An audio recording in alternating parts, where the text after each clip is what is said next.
lines of the flow that is completely conformable with the solid surface on which the flow is happening. I repeat, what is in-phase flow? A in-phase flow is that where the flow lines are parallel and conformable with the surface on which the flow is happening. That means if I draw, this is my surface and the flow lines are these. So I have drawn that this is my surface, and the flow lines are completely parallel to it. Then you call it a in-phase flow, And the common product, I will come to that. The common product of this is the upper stage plane bed, upper stage plane bed. ठीक? Now, when f value is less than 1, then what is happening? I am saying out of phase flow. Now, what is out of phase flow? Suppose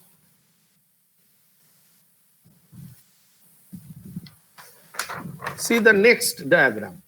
You have a rippled surface and then above which the flow lines are going straight line. That means the flow lines are not conformable with the surface. Your surface is rippled, surface is corrugated, and the flow lines are parallel, so they are not in phase, so they are out of phase flow. So this concept, is it clear what I have said, in phase flow and out of phase flow? Yes, sir. Yes, sir. Okay. So now, even if I have a ripple surface, I have a big aeolian dune. And water and wind is flowing above it. Okay, it is still a out of phase flow and lower flow regime bed form, whatever big the size of the dune may be. A plane bed will be of higher flow regime than with respect to a big dune or a ripple, because all angular bed form, they only form in the lower flow regime. Angular bed forms, they form in the lower flow regime. They are all product of lower flow regime and out of phase flow. Okay. Now, this understanding, then people extended that all these different kind of the sedimentary structures, whether it is in phase flow, whether they are out of phase flow, what kind of sediment size, what kind of the character of the sediment, that basically is coming into contact of the flow and how they are responding to that. Now, this has given rise to the concept of the flow regime diagram. I will first draw the flow regime diagram and then I will be discussing with it.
This is the diagram.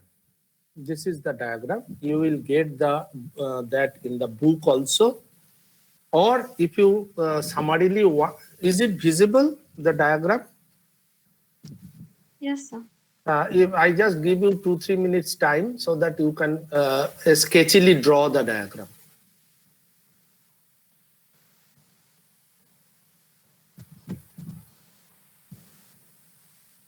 If you complete, if your drawing is complete, please let me know.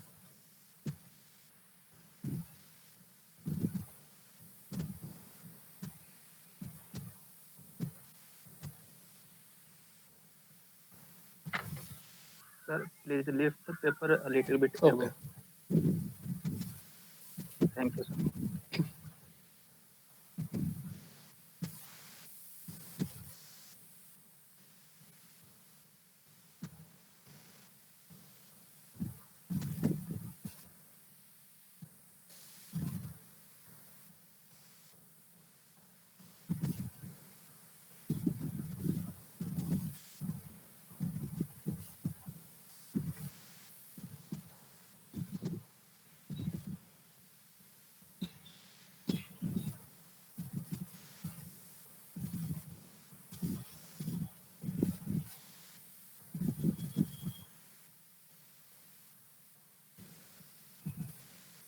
Sir, on the x-axis, what has been written?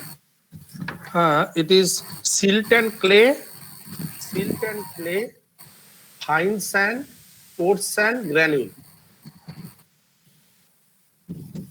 And on the vertical axis, it is the F value, F, upper fluorogen, lower fluorogen.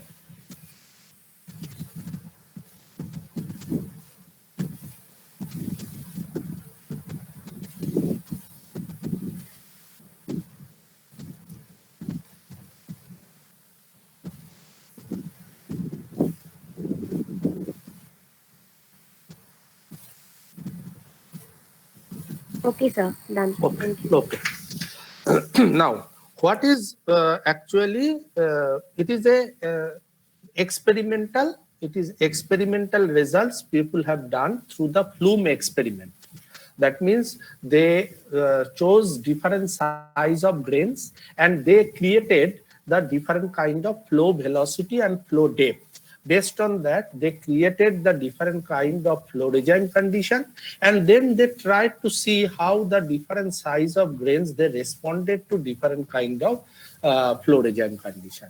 And based on that, this diagram has been reconstructed. Now, if you see this diagram very carefully, on the left-hand side of the diagram is silt and clay. So when I am actually, the velocity is very low, F value is very low. You see, initially there is no movement. Initially there is no movement, and all across the different grain size, all across different grain size. Then the fine sand, silt, clay, fine sand, that I will show by another diagram, that why fine sand will be fast responding to the increase in the velocity.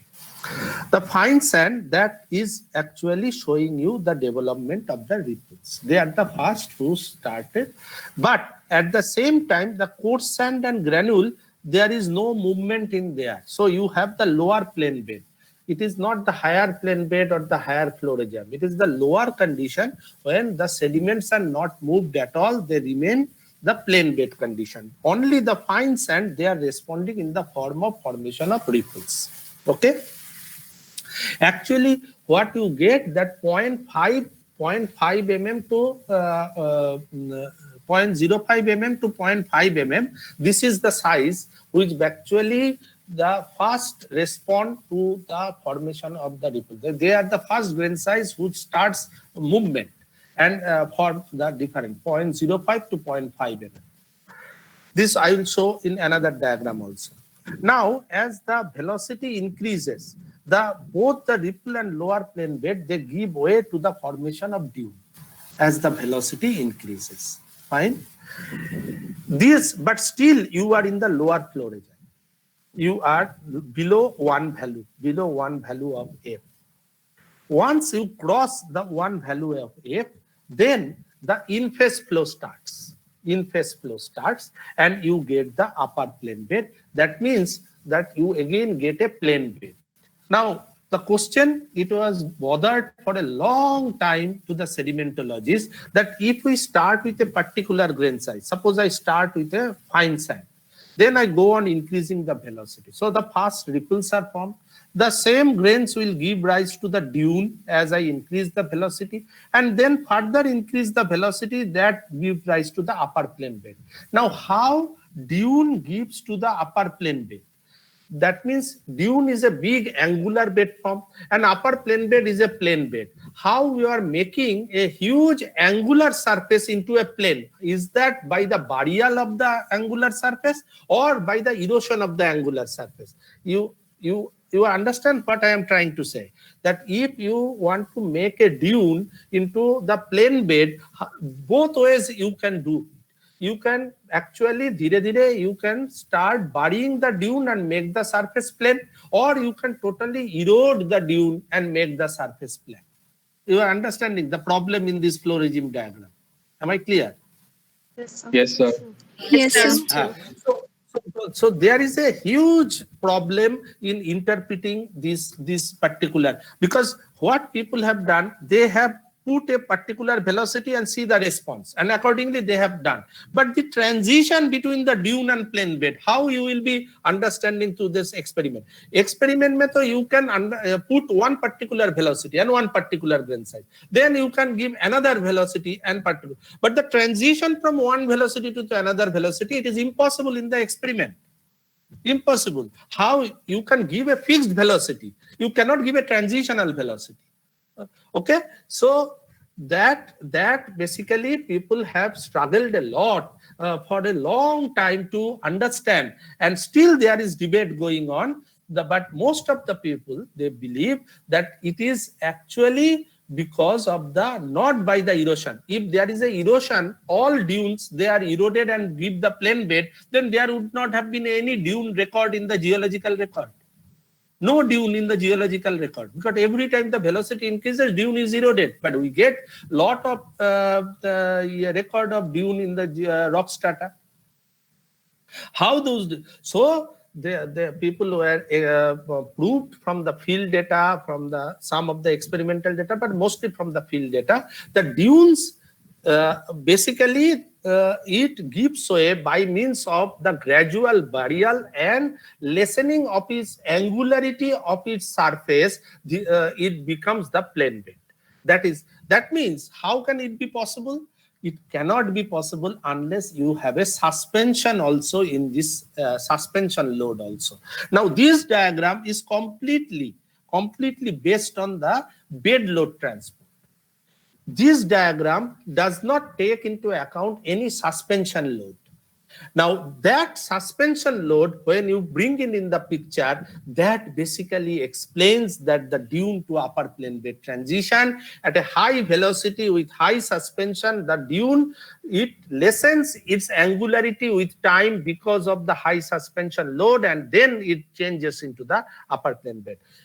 Now the basic problem of this flow regime diagram, you will see in lot of books. I am sure that you people have also seen the diagram in the books. It is not the first time you are seeing it from me, but you will see that this is never been discussed, that what is the shortcoming of this diagram. The major shortcoming of this diagram is that the diagram is completely based on the bed load movement. The flow velocity and the grains moving, it does not take into account any role of suspension load. But no natural system can be without any suspension load, and the suspension load also plays a picture, and that basically is responsible for the dune to upper plane bed. And then after the upper plane bed, you get the antidune. What is antidune? Antidune is a structure which we get in the very high velocity. It normally we get particularly in the beach shore face where the waves break, and you get the upcurrent dipping cross stratification. Upcurrent dipping cross stratification, that is what is called antidune. Okay. So is there any question in this diagram? Then I can answer.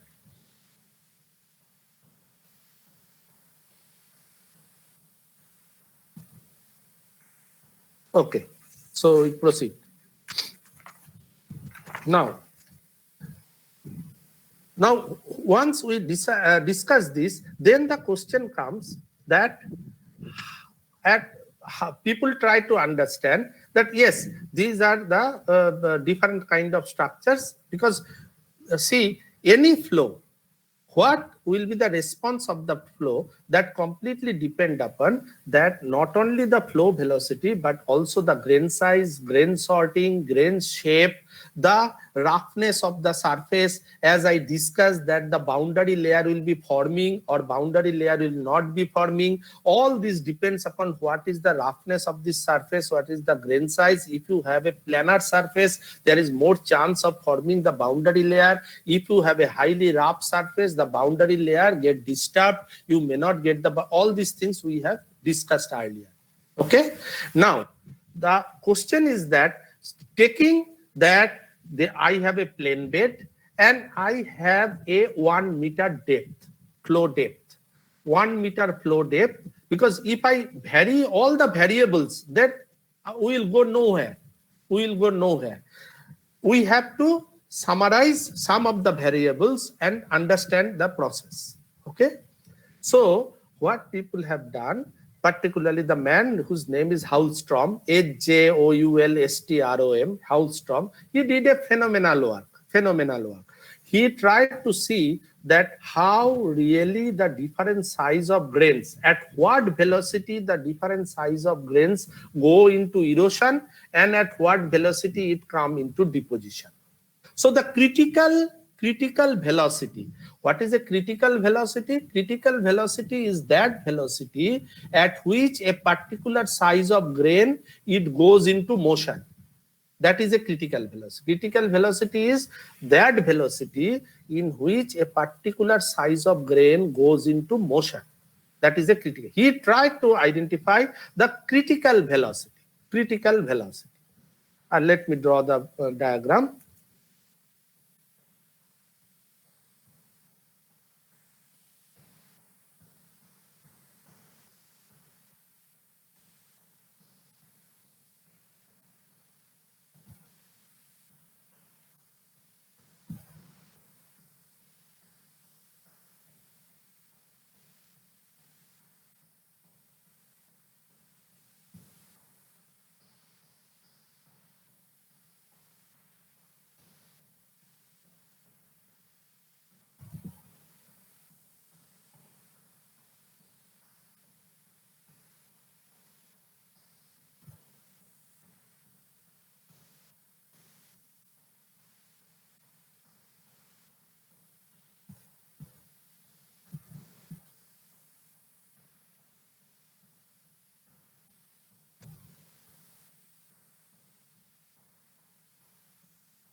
This is the diagram.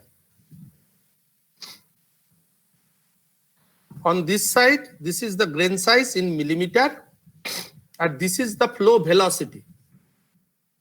Flow velocity.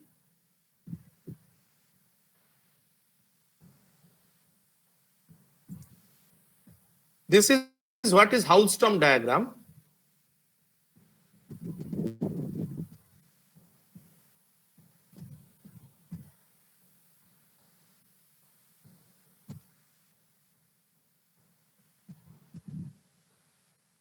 Now 0.5 to 0.05 to 0.5, that is the fine sand. 0.05 to 0.5 is fine sand. I also write here.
If you find difficulty, please ask me.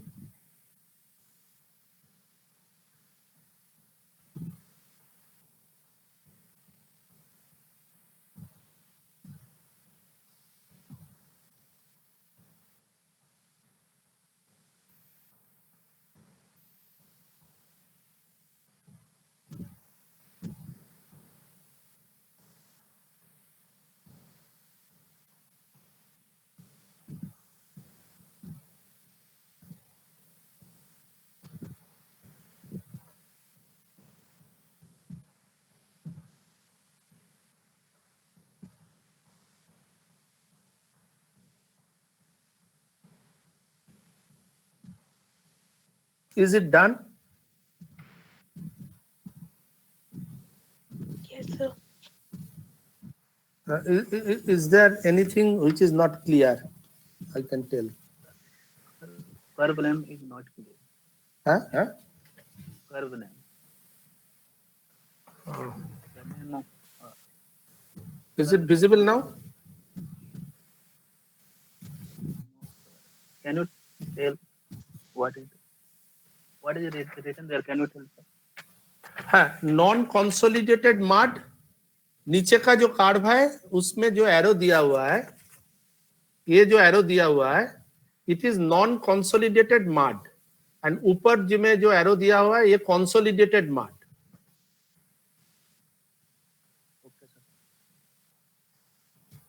Non consolidated mart and consolidated mart.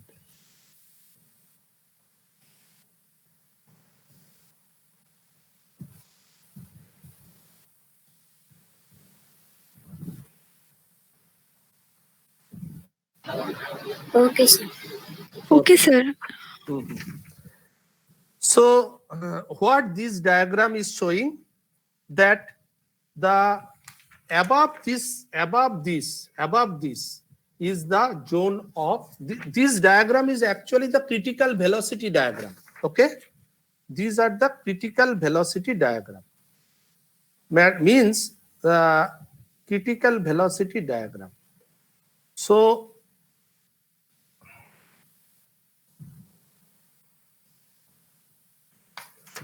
it is a critical velocity diagram. Above this is the, for any particular grain size, is it will be eroded. If your velocity is above this point, it will be eroded. If it is below this, the grain will be deposited. So this diagram is the critical velocity diagram. The velocity at which the particular size of grain it goes into motion. That diagram. Okay? Okay. Now, if we see this diagram, then the lowest velocity requirement for the grain size which requires the lowest velocity for its movement, that is the fine sand. That is very clear from this diagram. That is 0.05 to 0.5 mm. Fine sand requires the lowest velocity for its movement. If you go to the more higher size of the grain, you require higher velocity. As the size increases, your requirement of velocity also increases for its movement. Fine sand, it requires the lowest velocity. But when you go to the left side of the fine sand, that is silt and clay, there also you are getting the requirement of higher velocity. If it is a consolidated mud, it is because of the cohesive nature of the mud. That's why that you are not able to move individual particle very easily because of its cohesion. Now, if it is a non-consolidated, the increase is little less. If it is a consolidated, the increase in the critical velocity is much more. So the level of consolidation, that will determine that what more velocity you require for the silt and mud. It all depends upon the degree of consolidation of the mud, but always mud has a cohesive tendency, and that's why it requires higher velocity. Most easy to move is the fine sand, which is a non-cohesive fine sand, and that is the most easy. This is now this diagram has been reconstructed for a flow depth of 1 meter. For a flow depth of 1 meter, the flow boundary being a planar surface, planar surface. Flow boundary is a planar surface, and the flow velocity that basically varies between 5 to 10 centimeter per second. Okay, these are the conditions under which this diagram has been drawn. That the flow depth is 1 meter, flow surface is a planar surface, and the flow velocity is 5 to 10 centimeter per second. This is how the Hallström diagram is drawn. Okay, now this becomes a limitation because you are experimenting for a flow depth of 1 meter, and you are considering that you are doing it for a planar surface and 5 to 10 centimeter, which in nature may not be always, because you are only considering that the density is fixed, dynamic viscosity of the fluid is fixed, and the grains are all the rounded grains, and they are not. So this diagram has been revised by a person called Schild. Schild revised this diagram. And what he did, he said, no, it is instead of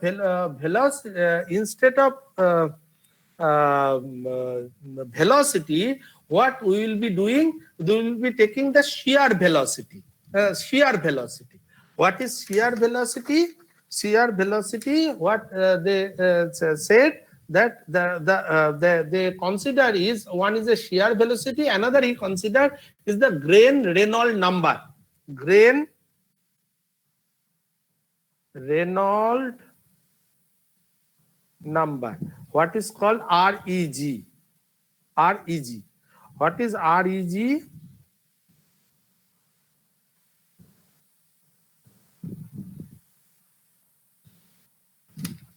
A shear velocity. This is Q star D by mu. So what Schild said, that instead of grain size, we will take Reynolds grain number.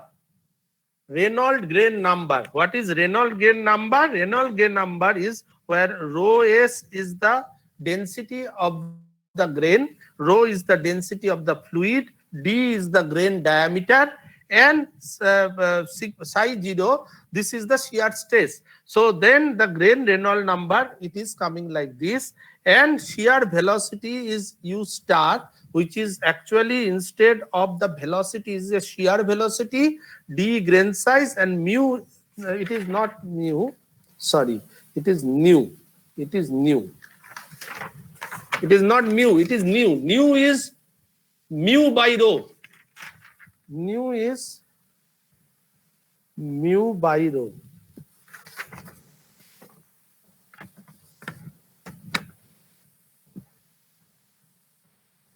Is it clear?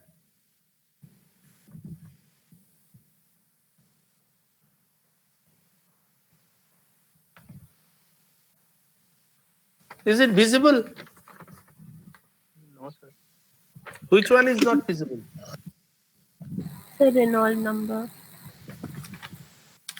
Sorry. Now? Yes, sir. Now it is visible. Okay.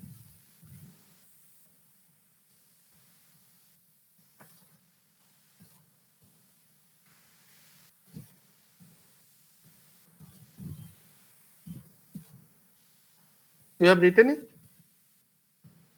Yes, sir. Okay. Just I am coming for 1 minute.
This is the shield diagram.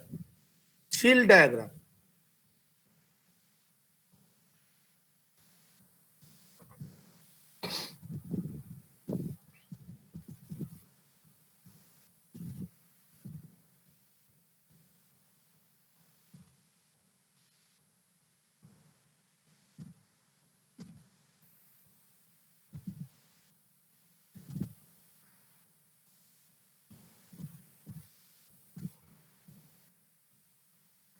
It is visible.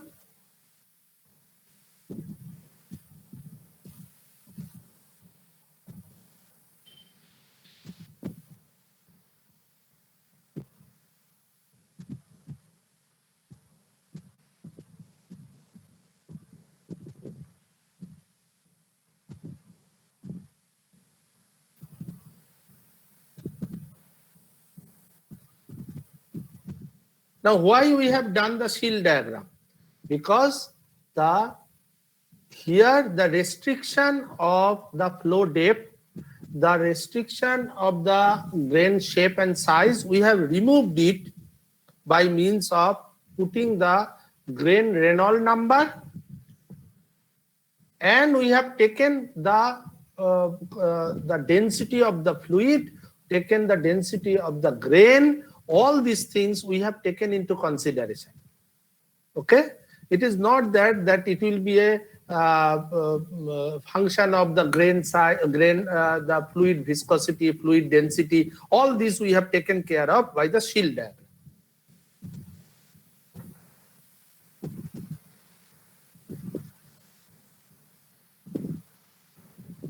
So we have copied the diagram. You can put the paper down. This is the shield diagram. Now you see the shield diagram and histogram are same. Not that much. The basic knowledge has not changed much, but the concept that the irrespective of any situation, I can use the diagram, that has come in terms of the shield diagram. That has come in form of the shield diagram. Okay. Now, we have introduced now that there is a critical velocity for any grain movement. And if then we consider that there are three phases of a particular grain. Number one, the grain can be deposited, grain can be in transport, and grain can be eroded. So the transportation, the erosion, that means you are dislodging the grain from its own place and then you are transporting. And before that, it was at rest. So how we then identify that what will be the condition of a particular grain in the three different fields? That means it has a depositional field, it has a transportational field, and it has a erosional field. So I just draw a diagram to show you, give a feeling what really is happening.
In the abscissa, I have put the grain size in the logarithmic scale. In the ordinate is the velocity.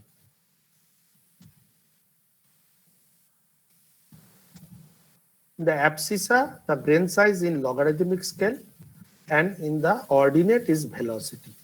Now, there are two lines. One is the critical velocity line that has been drawn, and another is the boundary line between the settled grain and the transported grain. Now, depending on the grain size, the requirement of velocity will vary. That V proportional to root over D or V proportional to D square. This basically depend upon that what grain size you are basically working with. And depending on that, you have the deposition, transportation, and the erosion. These three that will be operating simultaneously, that the different size of grain, they will be in the transportation or deposition, or they are in the erosional field. So at the same time, some grains may be deposited, some may be in the transportation, and some may be just dislodged or eroded. So all these are happening simultaneously in a natural system. So the abscissa is not visible. Please lift the paper a little up.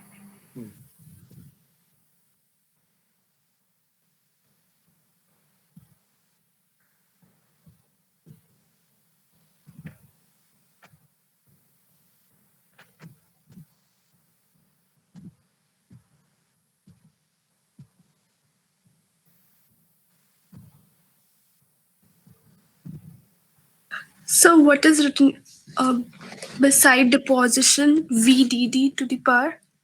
V proportional to D to the power half, that is D to the power half. This is in the upper portion of the curve, and this portion is V proportional to D square. One is V proportional to root over of D, another is D square.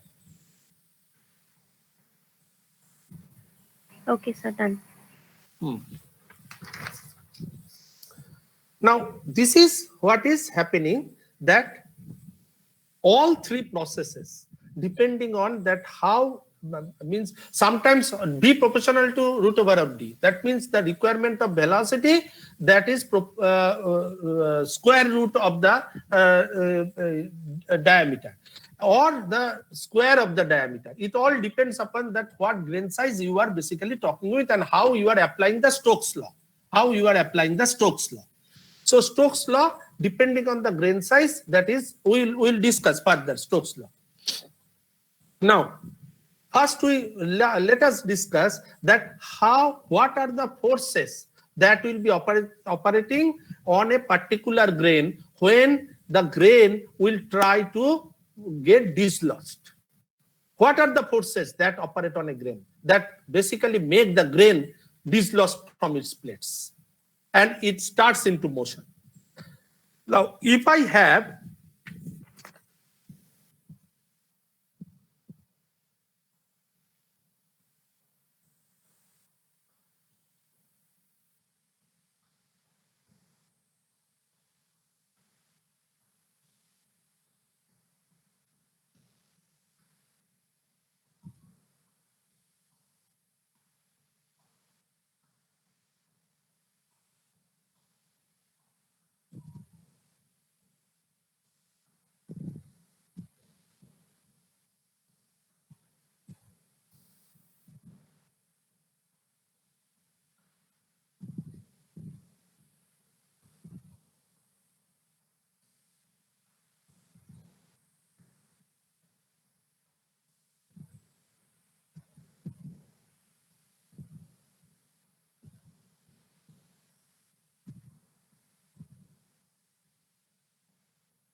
You first write it, then I will describe.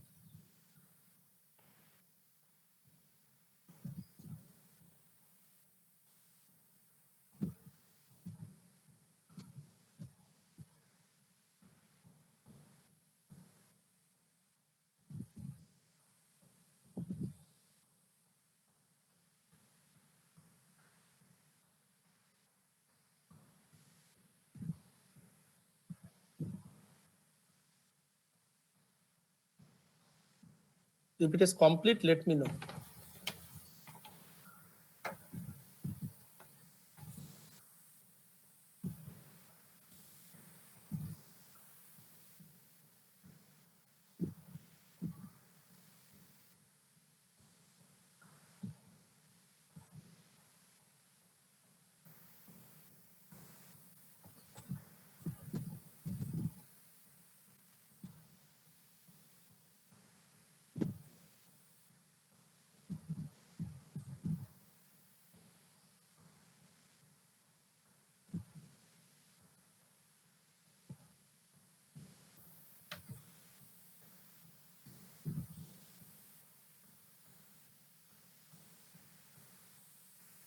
So it's done. So first I start with the topmost diagram. A number of grains, they are together happily settled. I am trying to move any particular grain. And how I try to move? What are the forces that is operative on a grain? When it initiates its movement, it goes into motion. There are two major forces. One is the drag force because of the boundary layer and the flow velocity. You are putting a shear stress and a drag on it. That is a drag force, which is horizontal. And there is a lift force. And this lift force is all because of the what we call the airplane wing effect. Airplane wing effect, which is actually the Bernoulli's equation. Bernoulli's equation. And I have written the lift force as a Bernoulli's equation, that is P plus GH plus V square by 2, that is equal to constant. This is Bernoulli's equation. You all have read in your plus 2 level. Now this Bernoulli's equation, how it is actually giving me the lift force on a grain. The lower diagram, here you can see if there is a grain and there are flow lines, that the flow lines, they become very constricted and very close spaced as they are passing just above and below the grain, just above the grain. The flow lines are very constricted. They are in a very close space. But as you go away from the grain, the flow lines, they get more separated. Now, what is happening when they get very constricted? Their velocity is increasing. When the flow is passing over the grain, the velocity is increasing. Now, if the velocity is increases in the equation, V is increases, then to make it constant, pressure has to drop because G and H are constant. G and H are constant. So, if I increase the velocity, the pressure will drop above the grain. And then the lateral pressure is high, but overlying pressure is low. So there is a lift force which will try to lift the grain, Okay. So that is how the lift force is operative, and you have a drag force. Now drag force, I have written the equation. The CD, it is a drag coefficient. CD is drag coefficient. D is the diameter. Pi to sabko pata hai. D is the diameter of the grain. Rho F is the density of the fluid. V is the velocity.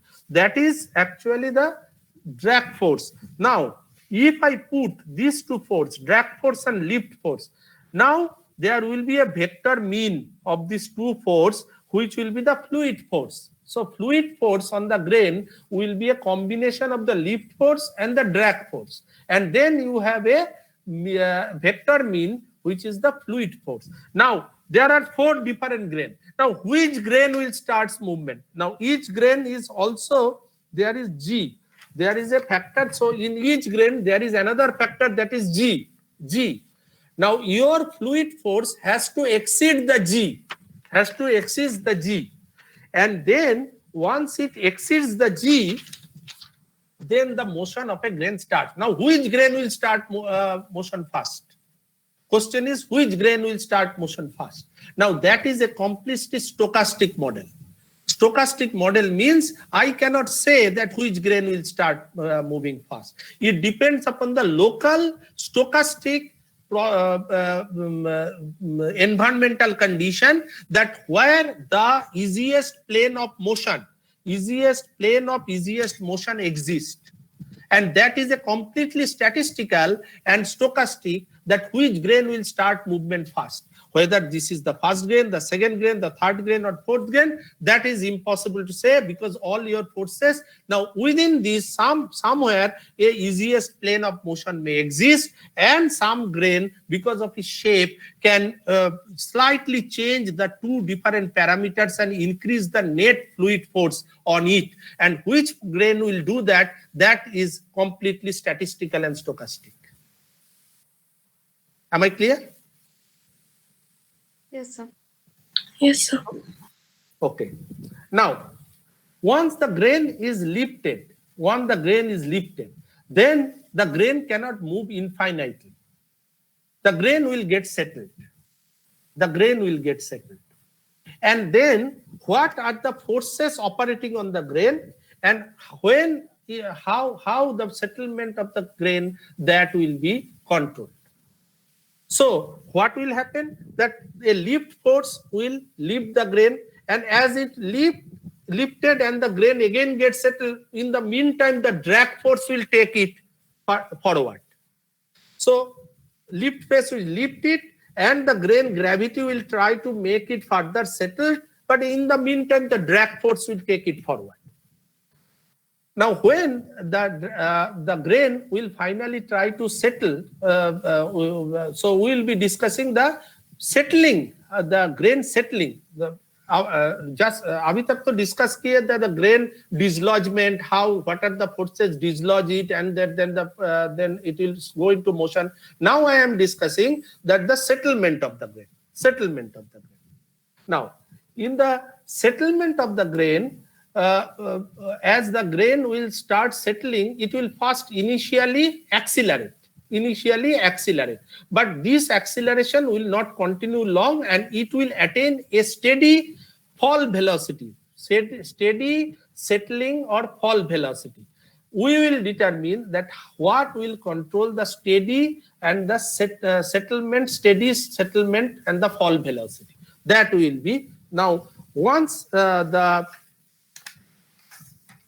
grain starts settling, what are the forces that will be operative on it?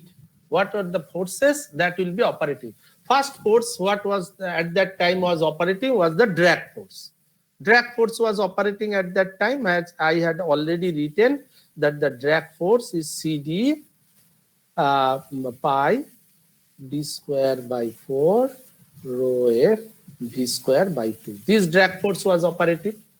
Then there will be a buoyancy force which will act opposite to its settlement. A buoyancy force will try to opposite its settlement. Then what is the buoyancy force?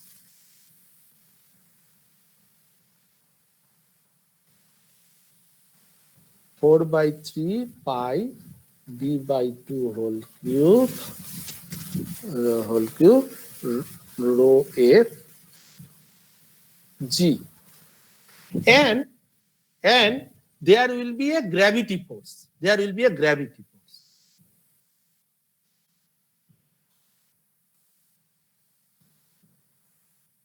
4 by 3 pi.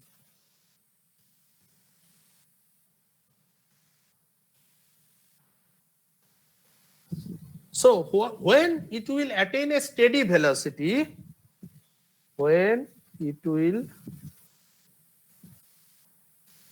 attain a steady terminal velocity,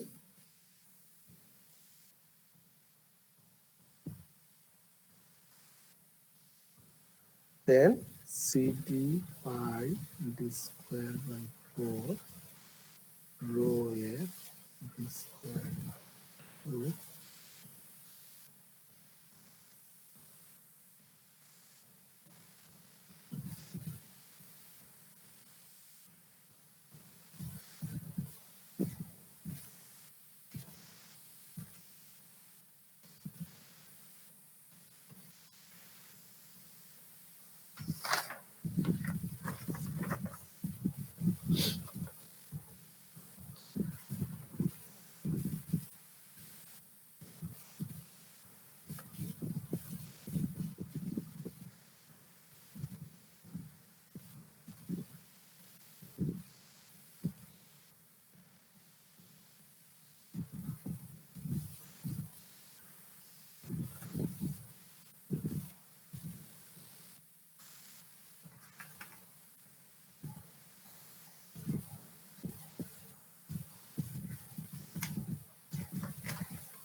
Everything is visible?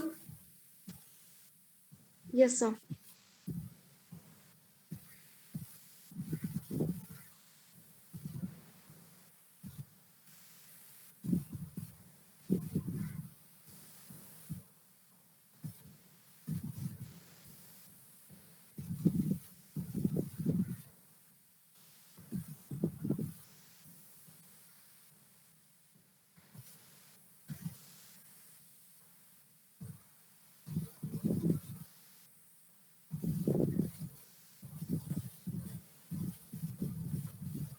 Done, sir.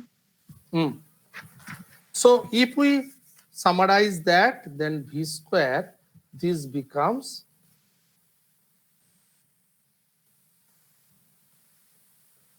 VCD plus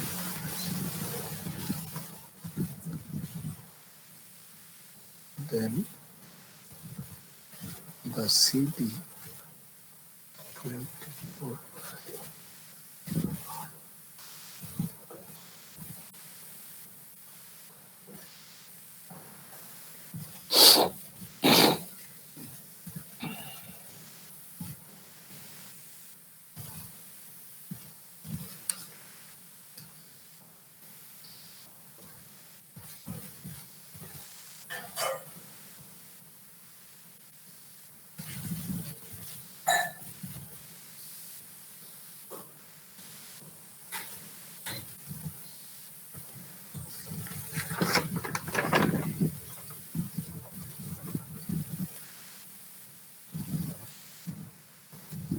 पहले लिख लो, then I will discuss.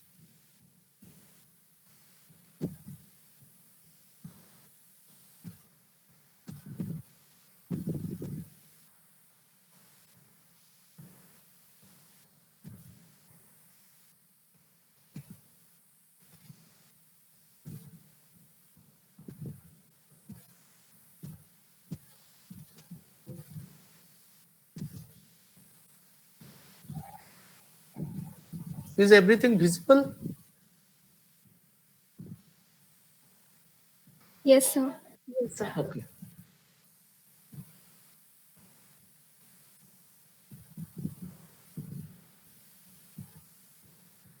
Actually, corona में होता क्या है that you get dehydrated very quickly and your mouth, lips always getting dry.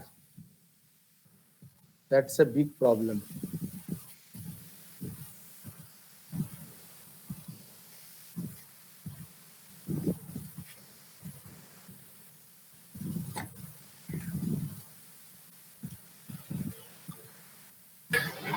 Done, sir. Done, sir. Okay.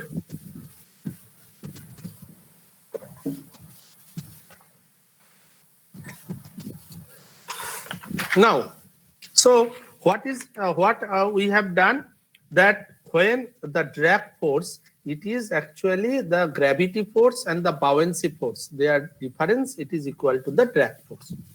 So when you normalize that, the V square, it becomes 4GD by 3CD, rho s minus rho f by rho f. Now the CD, which is the drag coefficient, that is also described by the 24 by Grain-Reynolds number, REG. REG is the Grain-Reynolds number, which I have. So then 24 by, this is actually the U star, that is the shear velocity, D by nu. And the nu, I said that nu is actually mu by rho. So that we basically replace, and then the V comes 1 by 18 rho s minus rho f GD square. Now rho s, rho f for a particular setting is fixed, G is fixed, the fluid viscosity is fixed. So what you get, that the V is equal to CD square, but C is the Stokes constant, and this is actually the Stokes law. When I draw the last diagram and I said V proportional to D square, now this is how V proportional to D square come. V proportional to D square, and that is the terminus. So from transportation to deposition, that line is defining V equal to V proportional to D square line. You understand now that diagram? Yes, sir. Yeah, and then depending on the size, the D square changes to d to the power half. So this is actually how we determine the terminal settlement velocity of a grain. That the grain get dislodged, grain moves, and then finally settle. So the settlement is fully depending on the grain size, and thus the velocity of its settlement is completely a function of the grain size. Okay, fine. Now, so far so good, and we have discussed till now that fluid is moving and it is taking the grains into motion. This is what we were basically discussing till now. That there is a Newtonian fluid. The Newtonian fluid, it has a more or less constant its density and viscosity. Even there is a minor change we are taking care of by the dynamic viscosity by mu by rho, and this fluid is putting a drag, fluid is causing a lift, and that fluid is basically moving.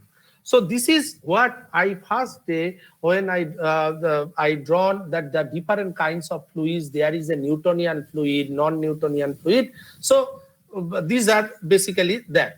Now I will discuss some other flows where fluid is not the only agent. It is a fluid sediment mixture that basically is causing the flow. So we are basically talking about the sediment gravity flows, which are thixotropic, pseudoplastic, or non-Newtonian. We have done away with the Newtonian motion.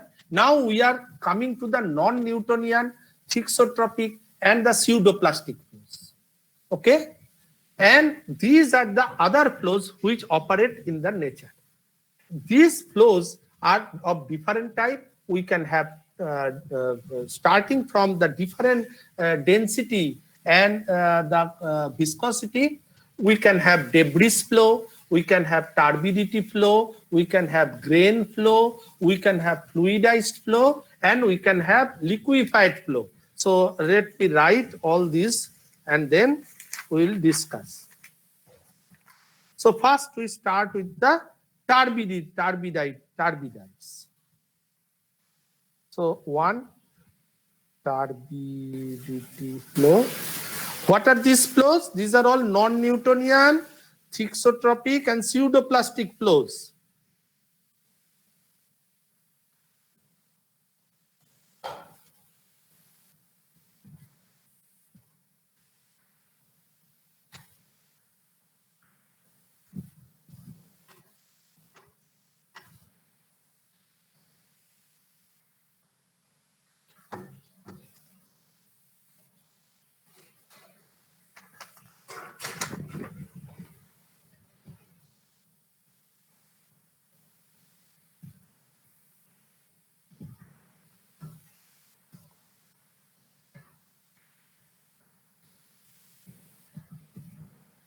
ठीक है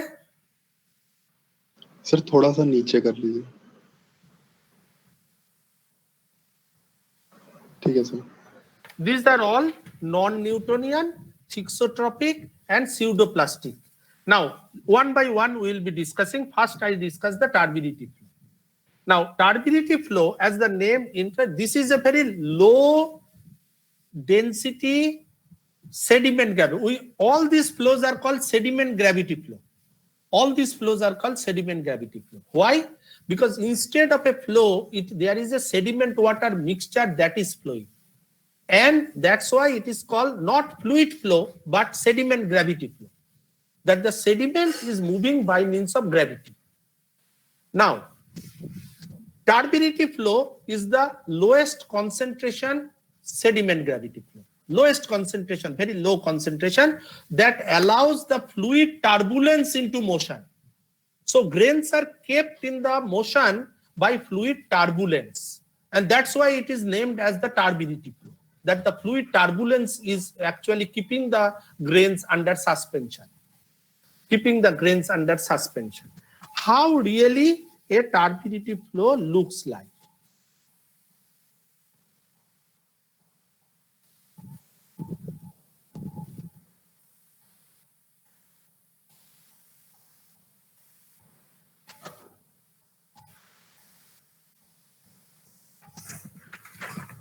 Now this is how a turbidity flow is.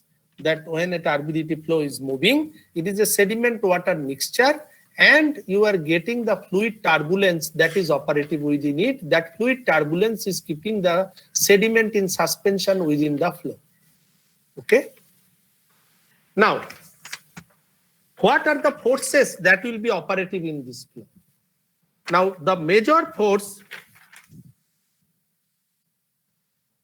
that F1 equal to G del rho KL sin R.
First you write, then I discuss.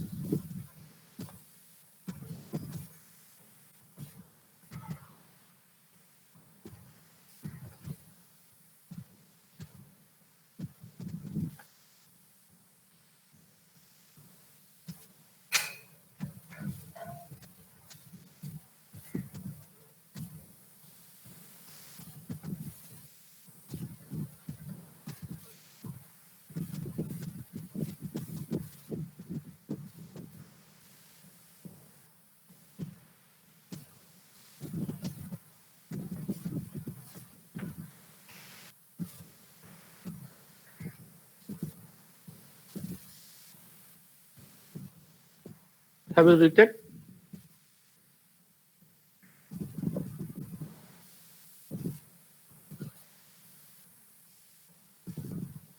Yes, sir. Okay. So the F1 is the gravity force on the flow, and alpha is the gradient of the surface on which the flow is operating. Now, F1 is the gravity force, that is G del rho. What is del rho? Del rho is the density difference, because the entire flow is within ambient water. This is, so if this is rho 1 and the ambient water is rho 2, so del rho is rho 1 minus rho 2. Del rho is rho 1 minus rho 2. That is the difference in density between the ambient water and the flow. Difference in density between the ambient water and the flow. Now, F2 is the resistance against the flow. The resistance, one resistance against the lower surface, another resistance above the upper surface. So the resistance of the flow, that is the tau 1 plus tau 2. Now what is tau 1 and tau 2? This will depend upon C the V square A. C V square A, where A is the area over which the resistance is operating, the V is the velocity on which it is operating, and C is the Chezy constant. So that is basically C V square A.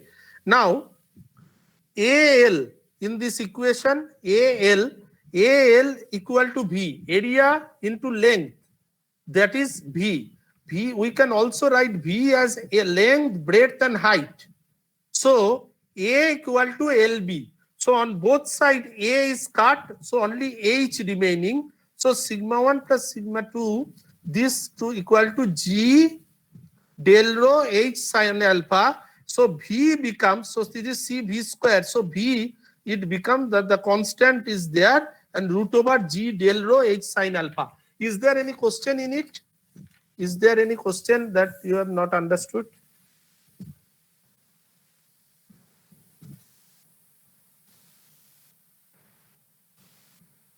Please ask me if there is any question in understanding it. Okay.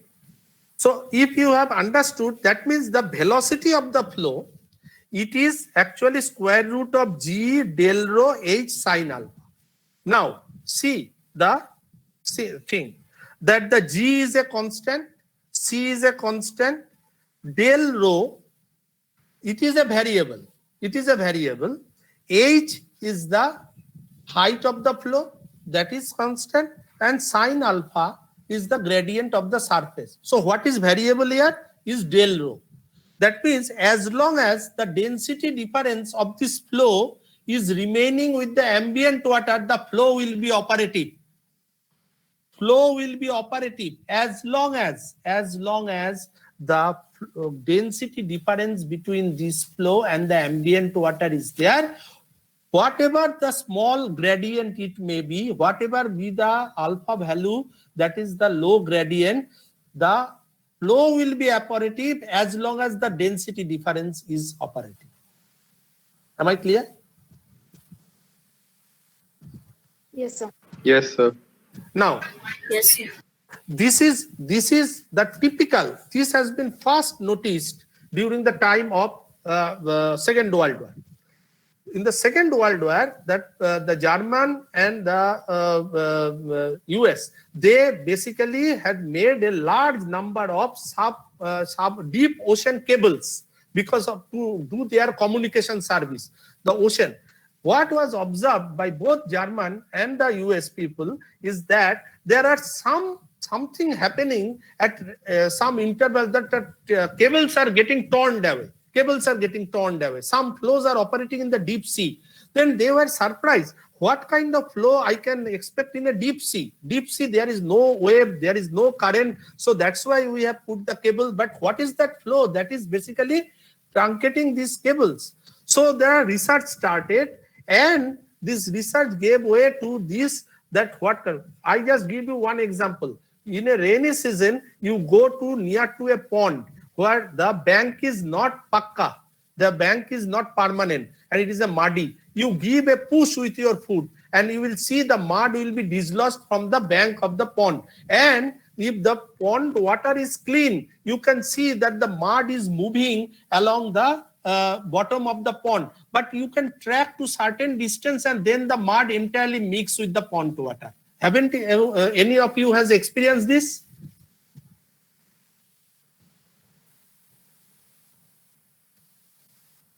Or you never go out in a rainy season? Yes, sir. Yes, sir. We have experienced it. हम लोग जो है बचपन में यही करते थे, जब बारिश आते थे तो हम लोग ये सब करते थे, and we have seen that these are typically the turbidity currents. Typically the turbidity currents, that the sediment laden flow that starts flowing, and as long as it maintains its density, it flows, goes on flowing, whatever low the gradient of it. That is what is a turbidity current. Now, what will be the product of a turbidity current? Person called Arnold Boma, he in 1967, because I told that the entire concept of turbidity current, it came during the Second World War. And then to come to a final model, what will be the deposit of a turbidity current, it took about 20 years, and Arnold Boma in 1967 came out with a model that he said the typical product of a turbidity current will be the normal graded bed. Normal graded bed. Now, what is normal graded bed? That within a bed, the grain size is decreasing upward. Now, I can have one situation like this.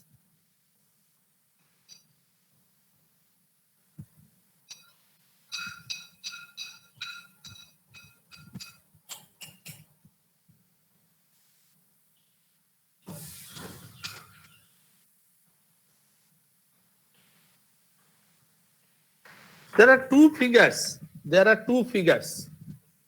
What is the difference between these two figures?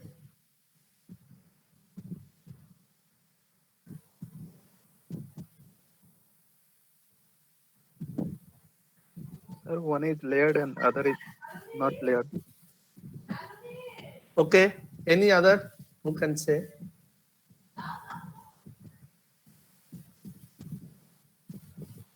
See, when we say a normal graded bed, that means the grain size has to change within a single bed. What is a normal graded bed? This diagram is a normal graded bed where the grain size is changing within a single bed. But what is happening? As he said, it is a layered. The grain size is also changing here, but it involves a number of beds. So when I get this, I call it a fining upward succession. I call it a fining upward succession. I do not call it a normal graded bed because it involves multiple beds. I call a normal graded bed when the grain size changes from coarse to fine within a single bed. Am I clear? Yes. sir. Yes, sir. So now you understand what is a normal graded bed. Normal graded bed, when the same is the reverse graded bed, it has to be within a bed. Within a bed. Now, what Boma said, that there is a sequence of structure in a normal graded bed. That is the character of turbidite. What he said, that there will be a sequence of structure. What? There will be a massive, then plain laminated, then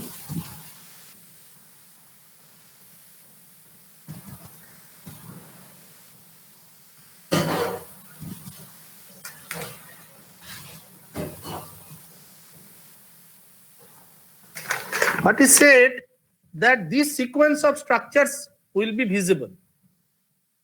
That you have a massive interval A, then the plain laminated interval B, then ripple cross laminated interval C, then again a plain laminated interval D, and finally a interval E. What is said, that all these intervals may not be present in all the deposits, but the sequence of these intervals will never be changed. B cannot be below A, C cannot be below B, but C may be missing, A may be missing, A के ऊपर C आ सकता है, C के A भी missing हो सकता है, C D हो सकता है. It all depends upon that what kind of grain size is available and the proximity and distality of the flow with respect to its origin. Proximity and distality of the flow with respect to its origin. Am I clear? And this we refer as TA to E. T turbidite A to E. TA to E.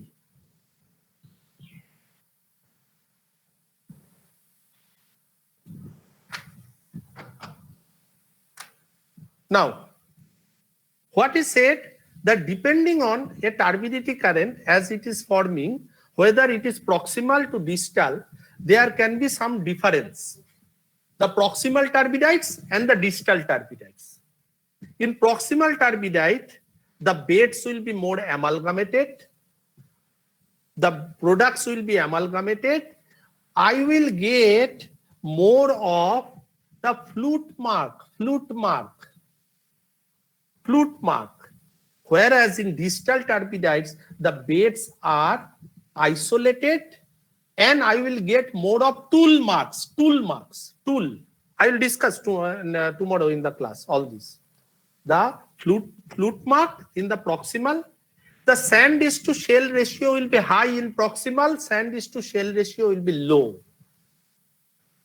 The beds will be more channelized in the proximal part. They will be more tabular in the distal part. Am I clear?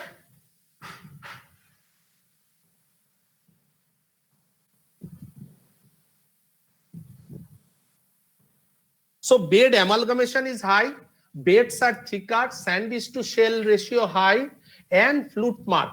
These are character of proximal turbidite. Beds are thin, isolated, sand is to shell ratio low, and tool marks are character of the distal turbidite.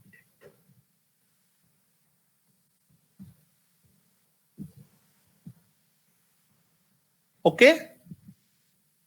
Commonly, the density of a turbidity flow that is about 1.1 to 1.2 gram per cc. Commonly, a turbidity flow density is 1.1 to 1.2 gram per cc.